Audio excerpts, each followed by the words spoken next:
All right, welcome back, everyone. The airway is a tube that carries air from your nose and mouth to your lungs. An injured person who is unconscious could die unnecessarily from a blocked airway that could be pretty easy to open. One way this can happen is if a person is unconscious and lying on their back, the tongue can slide back far enough to block the airway. If someone is unconscious, not breathing, and on their back, you can try a first aid maneuver called head tilt chin lift. If you've taken CPR, which I recommend you do, you may have seen this there. You put one hand on their forehead and two fingers under their chin and gently tilt the head back while lifting their chin up. This lifts the tongue up off the airway enough for air to pass through. Check for breathing and try a second time if needed. The second thing to do is to put them in the recovery position. Basically, this just means roll them on their side to keep their tongue off their airway. It also allows any fluids to drain out rather than collect in the airway.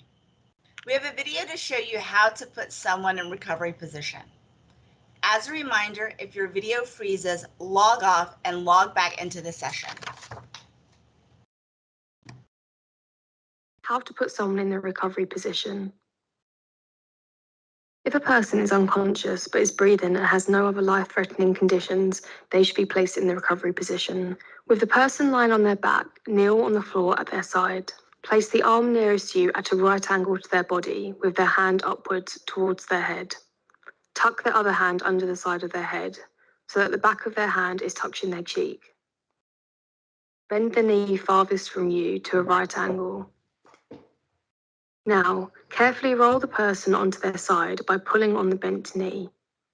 The top arm should be supporting the head, and the bottom arm will stop you rolling them too far. Open their airway by gently tilting their head back and lifting their chin, and check that nothing is blocking their airway. Finally, stay with the person and monitor their condition until help arrives.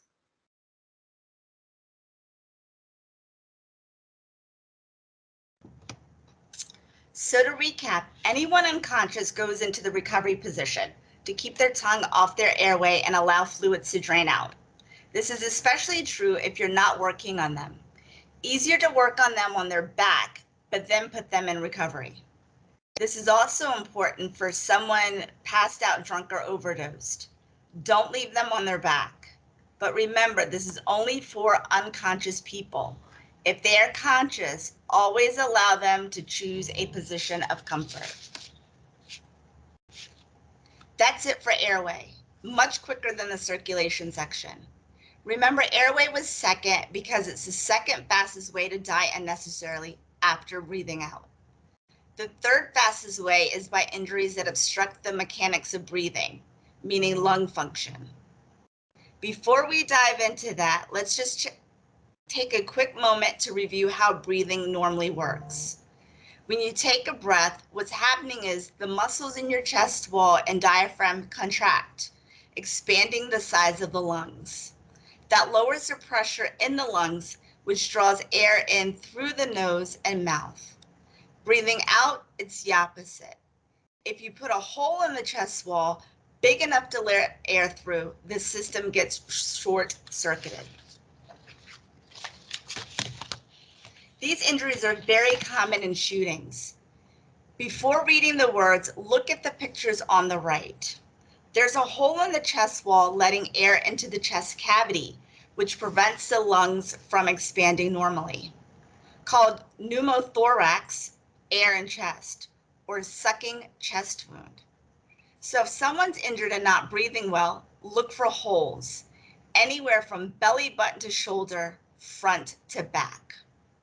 These may not be bleeding much, but they can still be deadly. Check for exit wounds as well. How to treat it? Cover the hole, ideally with a vented chest seal. We have a video to show you how chest seals work.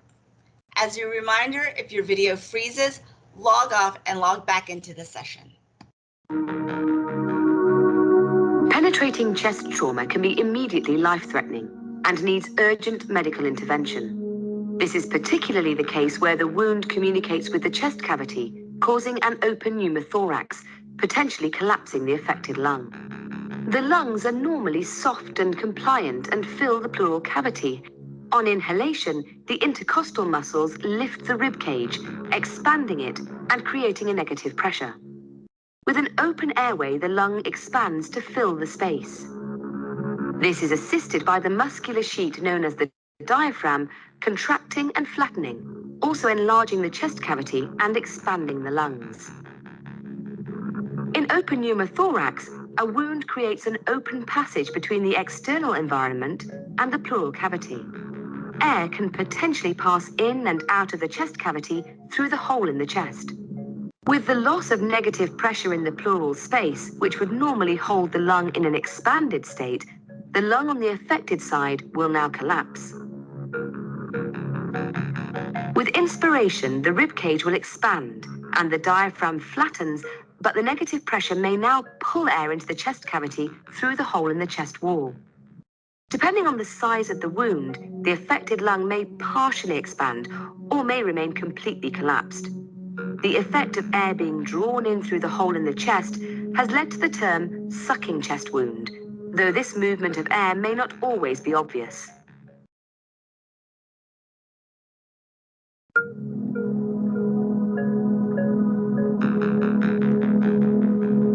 Treatment of open pneumothorax involves applying a seal to the chest, which, by means of a valve, will allow blood and air to be expelled during exhalation, allowing a negative pressure to be created and the lung to reinflate.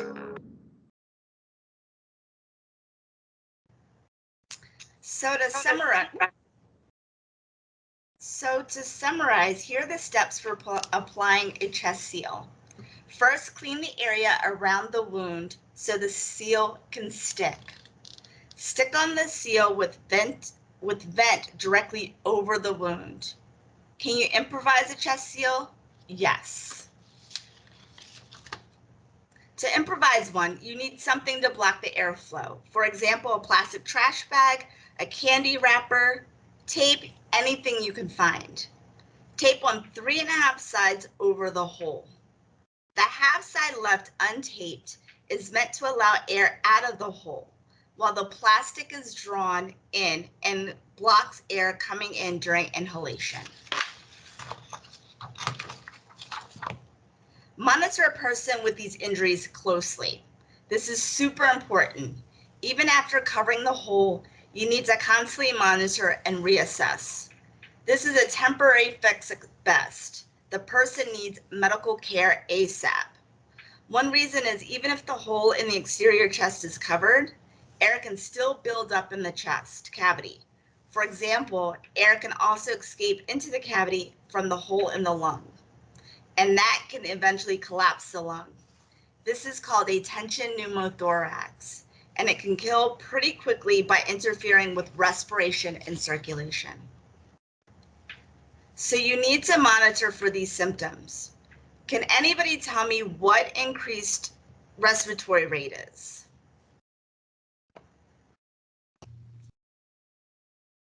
Okay, the 32 can do.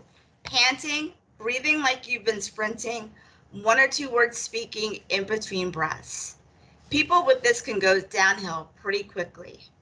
Best you can do with this is to burp the wound to treat it, to let some of the air out and get them to help ASAP.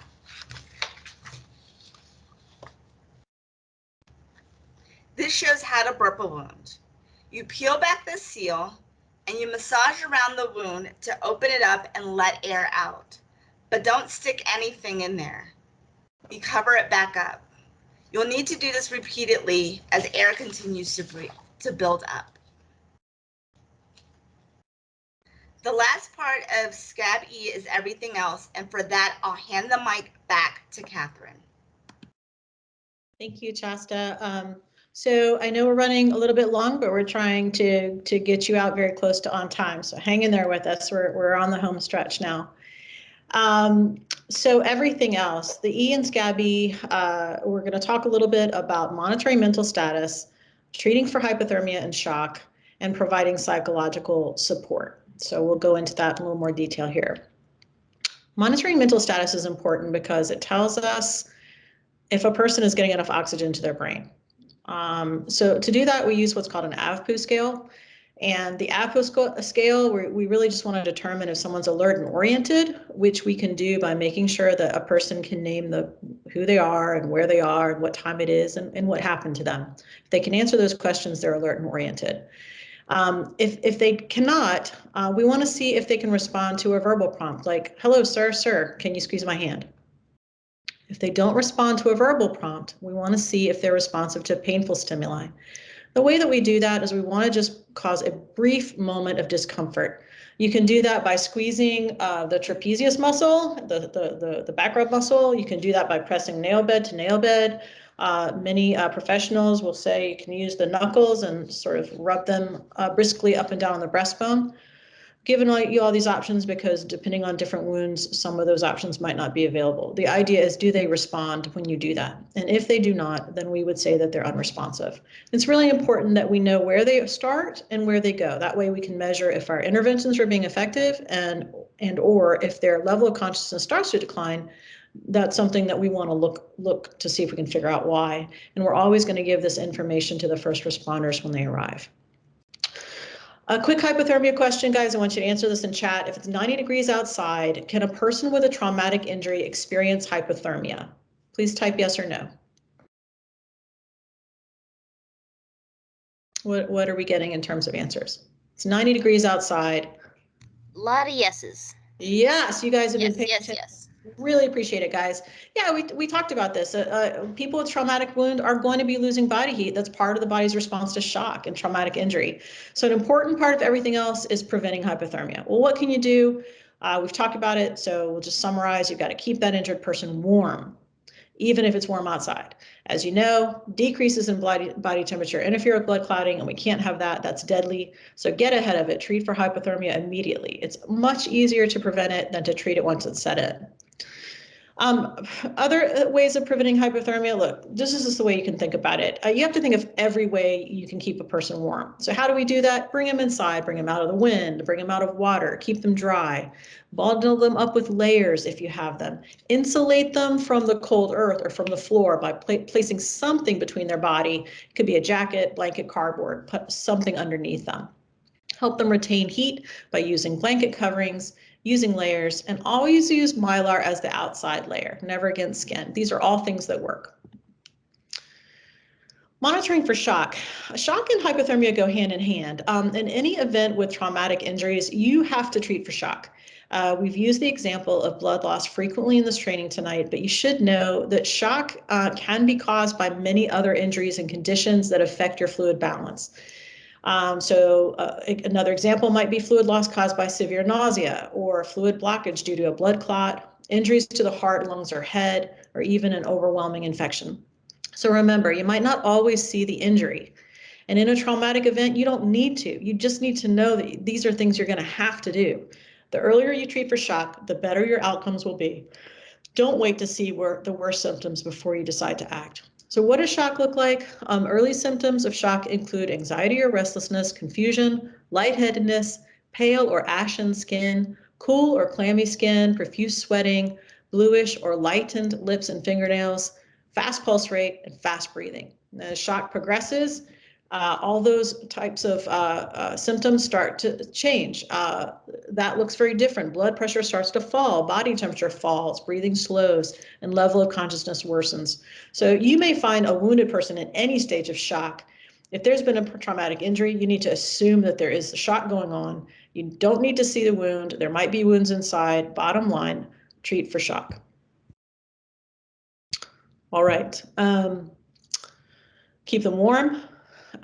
If they're conscious, let them stay in the position of their choice. If they're unconscious, as Chasta said, we're going to put them in that recovery position. One little note, thirst is a sign of shock, again, because of the fluid volume loss. So that's your body trying to cope, but so is nausea. So you want to encourage people always to take very little sips of water, not guzzle it all at once, because you don't want someone to vomit or pass out and vomit and aspirate. This is very dangerous. So very small sips of water, okay. Position of choice. Let's talk about that one more time. If a person is conscious, they're always going to choose the position that they want to put their body in that helps them feel most comfortable. And don't be surprised if someone has an abdominal trauma, if they're not on their back or their side with their knees up. If they're having breathing difficulty, you might see people sitting at a 45-degree angle, or tripoding, which is leaning forward with your hands on your knees. This is a way of opening up your back. You've actually got more lung in your back than you do in your front. So yes. Catherine, should you have them lying on their back with their feet higher than their heart? Is the person conscious or not? Jim? Conscious or not? Actually, I thought it didn't make a difference. Yeah, so it doesn't, because if a person is conscious, they're going to choose their position of comfort. And if a person's unconscious, we've taught you to use the rescue position.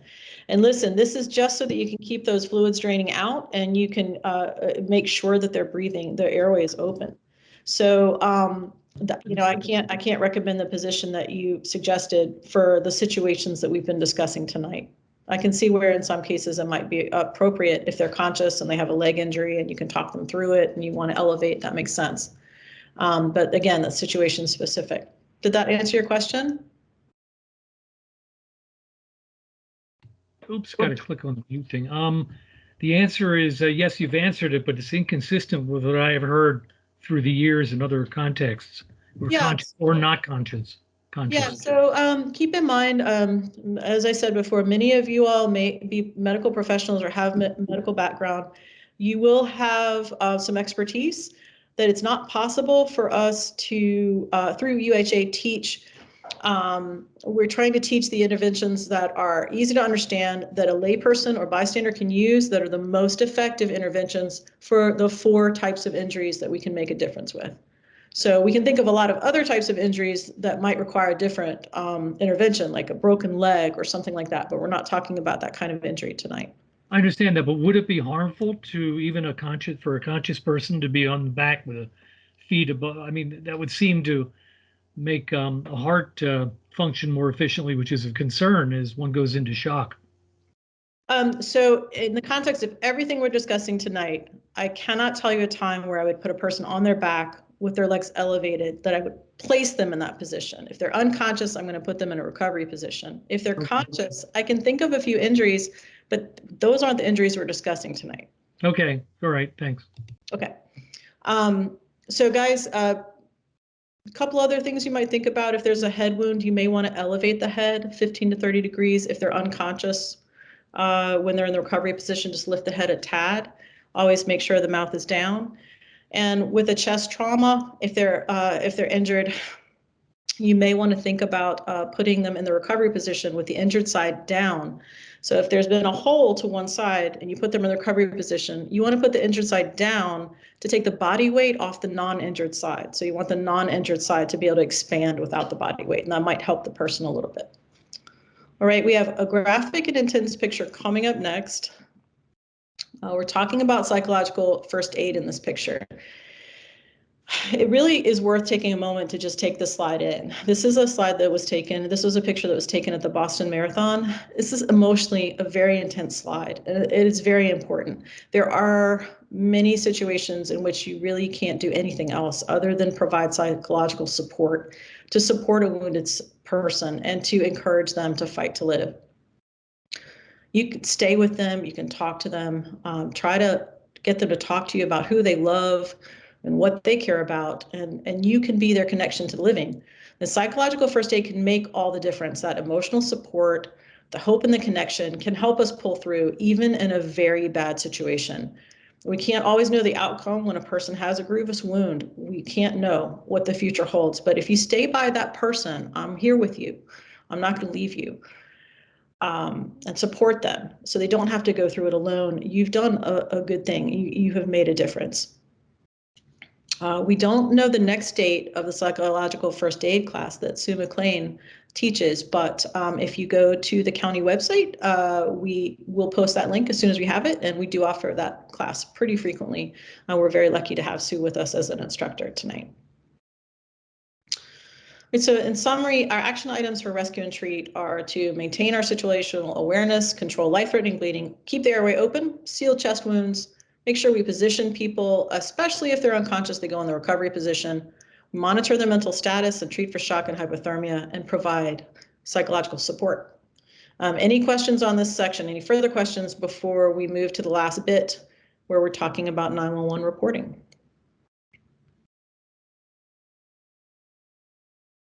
All right, we'll have more time at the end. If we have more things we need to discuss, we'll have open questions then too.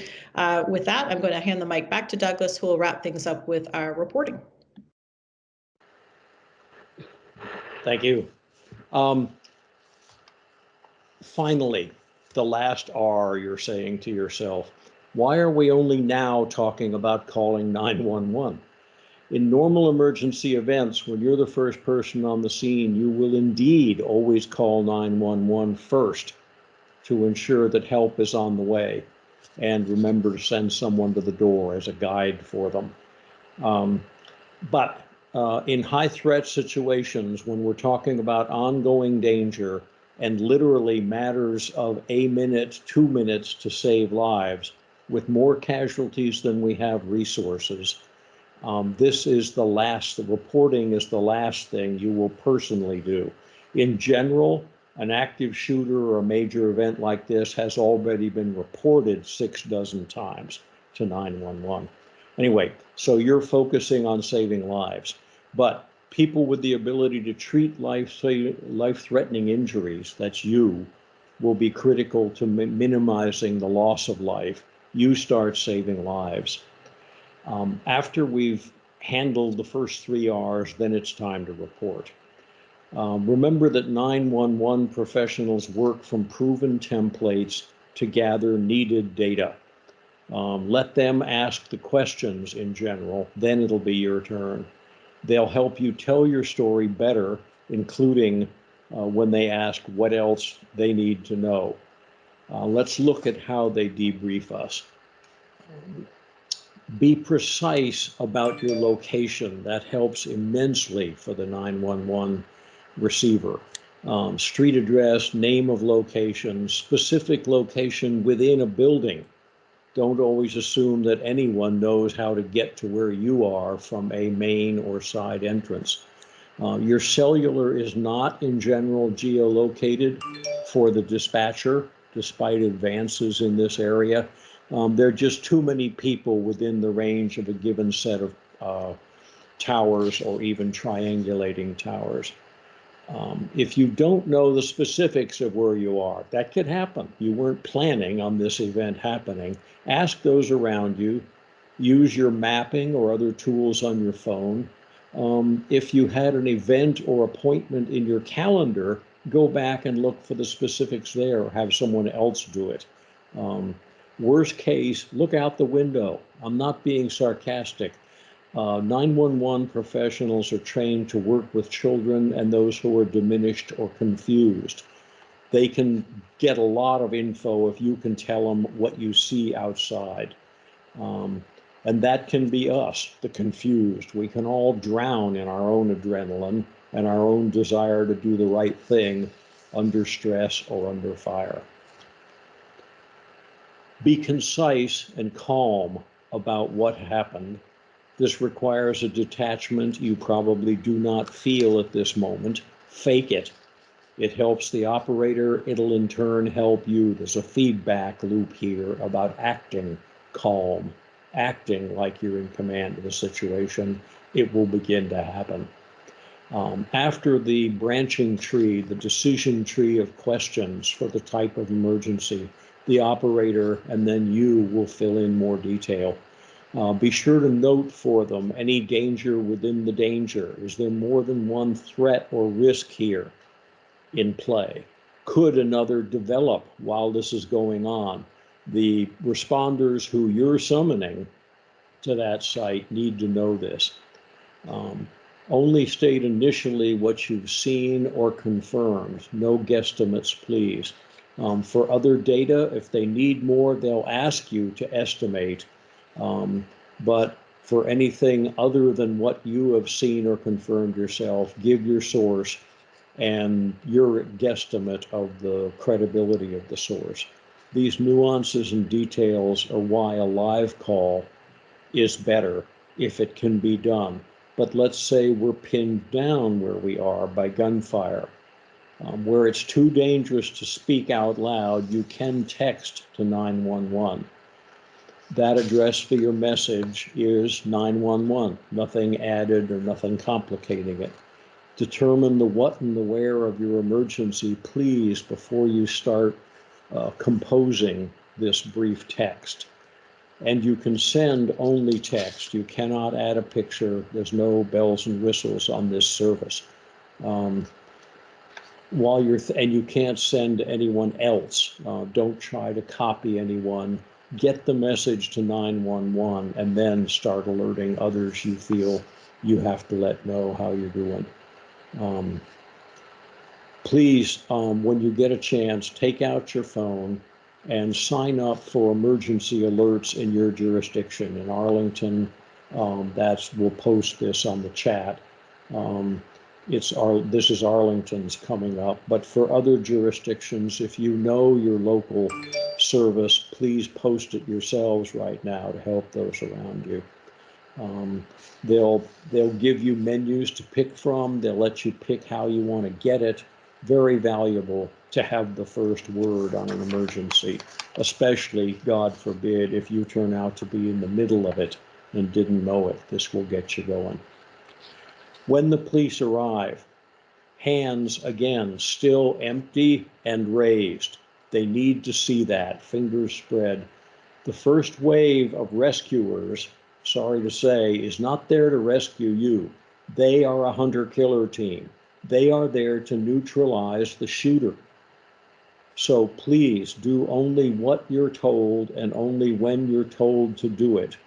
Move only when and where you're instructed. Don't figure out ahead of them, as it were, what they need you to do. They'll be very specific about what they need you to do. Their protocols, of course, allow for the fact that not everyone who looks like a victim may be a victim. It's a very common technique to have a spare jacket, a coat you can turn inside out, some other way of moving from being a bad guy to being a good guy if your operation does not work. Outside, they will determine who the good guys are, but you will remain under guard. Again, as we talked about before, don't take this personally. They have no way of knowing. There may be tactical emergency care medics who can drop off of the first sweep through. Whoever the first medics you see, inside or outside, they'll ask you to brief on those you've cared for. So when you and the EMTs are in the same space, be prepared to brief, again, very succinctly, patient injuries, your treatment, and the patient's response. That change, the delta between where they started and where they are now, is very important for the medics. Point out chest wounds, tourniquets, and wound packing. Be sure that they've been alerted to those, and especially if there's more than one major injury. A nice trick with tourniquets, if you get time, is in addition to writing the time on the tourniquet, write it on the forehead of the victim, especially an unconscious, someone who may become unconscious or is. Note for the EMTs changes in mental status, alertness, and responsiveness. That's as important as the physical wounds. You have now been the help until help arrived. You've made the difference that we're training to make tonight for all of us. Here, as in all emergencies, trust your instinct and your training, and the training continues to hone your judgments and your skills, and that's critical. Next, we'll look at what you've learned and your responses to an emergency scenario. Oh, thanks, Douglas. All right, guys, this is the end. Let's see what we've learned. It helps to practice scenarios by imagining them. In fact, our brains really can't tell the difference. So imagining our responses to a situation can help us prepare for it. I'm going to give you a scenario and just want you to picture it in your head And let's see if we can come up with some ways that we can provide some medical interventions for this fellow we're going to talk about. All right, so I want you to imagine you've just left your house to take a walk in your neighborhood, and you see your next door neighbor on the ground beside a tree, and your neighbor's surrounded by tree limbs. Next to him is a ladder and a chainsaw, and as you run up to him, he has a heavily bleeding wound in his upper leg. Now, it looks like he dropped the chainsaw on himself on the way down while cutting a tree limb. Your neighbor is disoriented and panicked and confused. So let's walk through what we think we can do. Remember, we're going to always treat in scabby order. And if you don't mind, let's just start talking about some of the things that we want to do. Go ahead and post your interventions or your ideas in chat.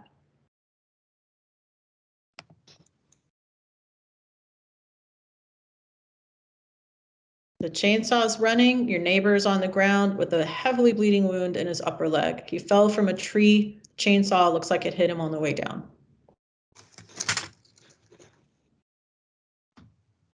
Anyone? Nobody wants to help their neighbor. Come on, guys. Just throw some things out there. All right, somebody's turning off the chainsaw. A bunch of people are turning off the chainsaw. All right. And someone is checking the wound. Great.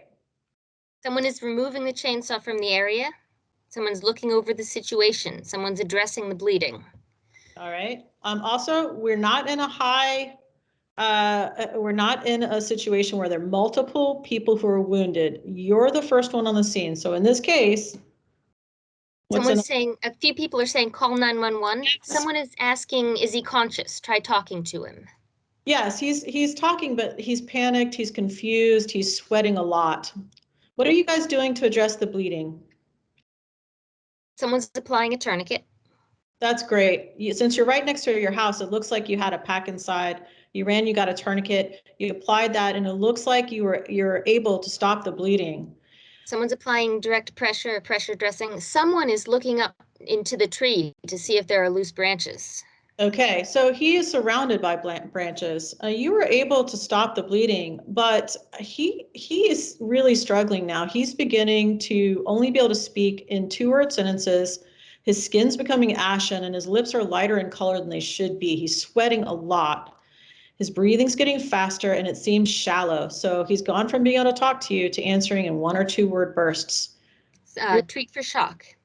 That is absolutely true. And you look around, you're looking someone says to turn him on his side. He may have been pierced by a branch. You did. As you did that, you noticed that there's a wound in the back through his vest that's not bleeding very much, but it looks like it did puncture his back. So you've discovered a wound in his back.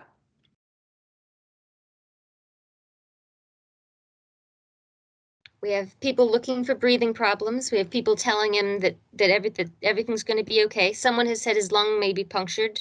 Someone's saying check for pneumothorax. Yep, he definitely has a hole in his back.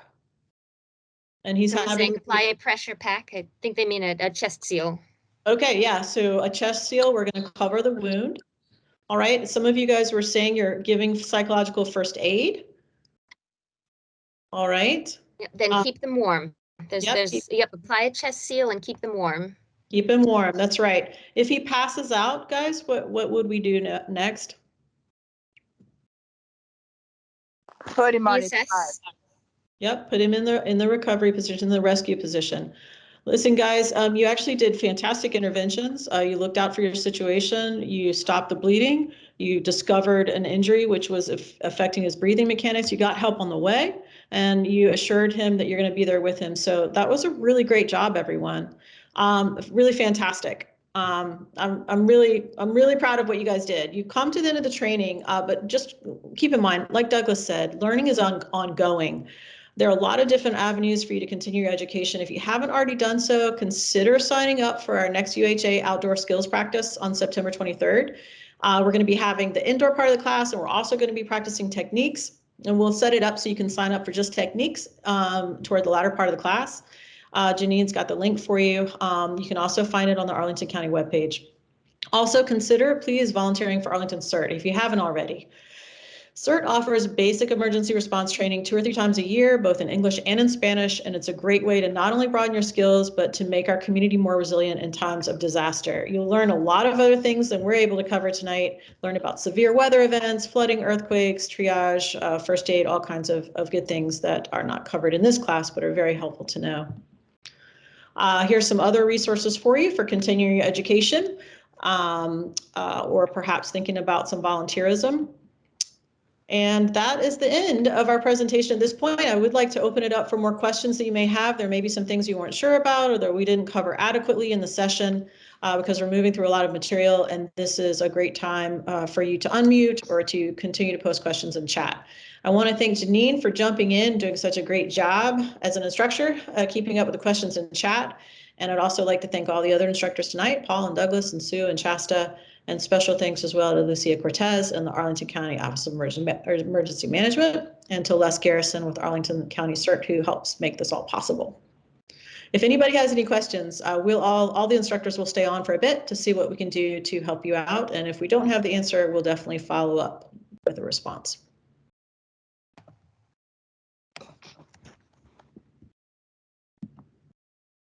Anybody have anything? Where's the survey? I posted a link to it. It's getting buried towards the end. It's surveymonkey.com. So look in the chat. Tell us what you learned and how we can improve surveymonkey.com. Thank you, Janine. Hi, could you give some information about the hands-on class? Yes, so on September 23rd, we're going to have our first full in-person UHA event. It used to be that UHA was offered all in person. We changed the format to make the material available to folks during the first part of the pandemic. Then we moved to some outdoor and masked events so that we could actually practice these hands-on techniques that we've been doing. So in September, if we stay steady and we're able to keep our rates low, then we will do an indoor instruction followed by practical hands-on. If the infection rate goes up, or if there's any kind of issue, we certainly will be conducting everything masked up and distanced, and possibly even move the entire thing outdoors. It really does depend. It's a little far out still for us to know, but you should be able to come and practice everything that you've learned tonight. How long is the hands-on? So the full class is about 3.5 hours. If you've already taken this class, we're going to give people the opportunity to come toward the end for the hands-on, for most of the hands-on portions. So you don't have to sit through the entire class again, but we invite you to if you'd like to. Thank you, Catherine. Catherine? Yes. Thank you. Oh, you're so welcome. I really appreciate you coming tonight, and hopefully we've given you lots of good things to think about and practice. I'm just not finding the survey. I'm going down to the 3 little dots and nothing on here. Put me on hold, share, raise my hand, blah, blah, blah. Nothing says anything about a survey. Okay. Are you seeing the chat feature? No, I'm not. Okay. And you're on your computer? No, iPhone. Oh, okay. So what's your name? I can try to send it directly to you. Oh. Okay. Thank you. Is that Mary? Mary? I found it. Okay. Yeah. Oh, you found it. Okay, great. Yay. It's just, okay, great.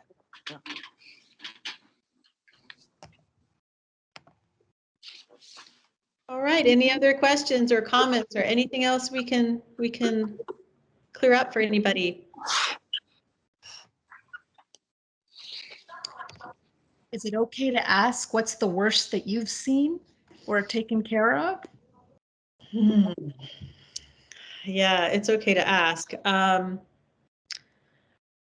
I luckily have not been in a mass casualty event, so I'm gonna knock on some wood there.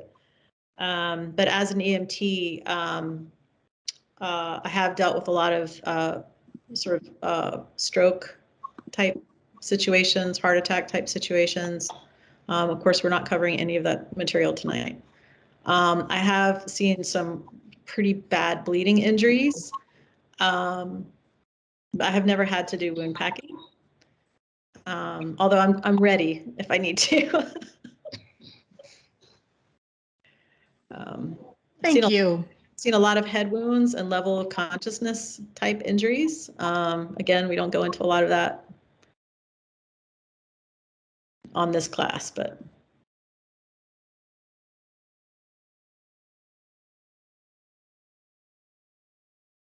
Impressive. There was an article recently about a police officer in New York City who was the first person to respond to a stabbing, and he used UHA interventions. He used a potato chip bag to cover the hole to do an improvised chest seal. And so you can Google it. But as this information becomes more widespread, I'm not going to be surprised by seeing a lot of people doing sort of the right thing when they happen upon a situation that they can make a difference before professional first responders arrive. So in the case of the police officer, he made all the difference to the young man who'd been stabbed, saved his life.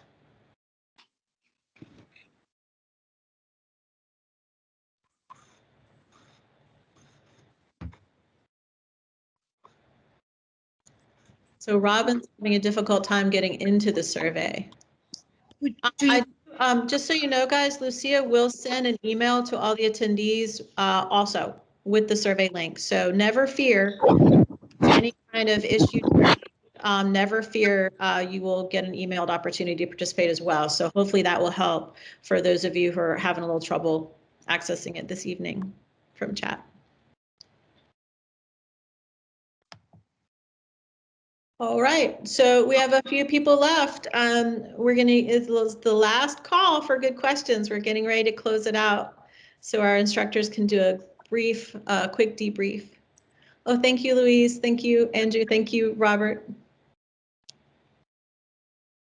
Good night, Robin. Thank you. Douglas, it looks like there was a chat question directly to you. Did you see that? Douglas, scroll up in the chat. There's a long. Looks like a fellow's looking for. Let's see here.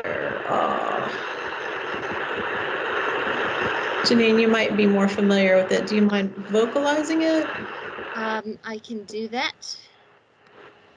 Yeah, this is from Robert Frucci. I concur that folks should make their best attempt to give the 911 dispatcher the best information possible as to where they are located, especially when you are in a building. Your phone is only going to report your last known location outside. E911 Phase 2 has been implemented for quite some time. It is very accurate, and the dispatchers are supposed to refresh that screen during their call with you. I work in the wireless industry and have been involved in numerous E911 test calls to verify the systems are accurate. Thank you for your time in tonight's presentations. No, that's you're entirely welcome, Robert. I took that as confirmation that the information we have is still valid, and I appreciate your professional perspective. Thanks. All right, thank you. All right, well, without further ado, I think we're going to close it out. Thanks, everyone.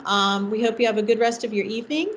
And we'll be closing out the event. And if the instructors don't mind staying on for just an extra second or two, really appreciate it. Have a good night, everyone.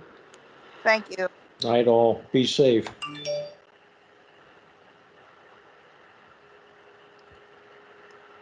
Okay.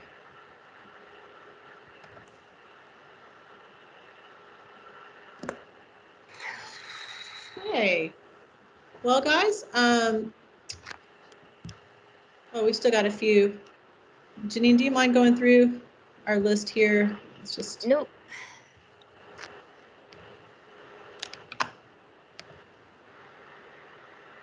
Okay.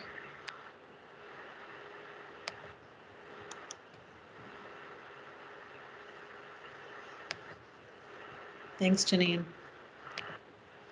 All right, well, really well done, guys. We ran a little bit over, but we started a little bit late, and so we managed to make up a lot of ground, and I appreciate everyone's flexibility. I also really love the fact that I think everybody kind of went, this is the one we're taping, so let's say what we want to say, and I thought it was full of content and really good content. So I appreciated the balance that we all strive to hit there, and I think we all did a great job. Janine, I was so worried about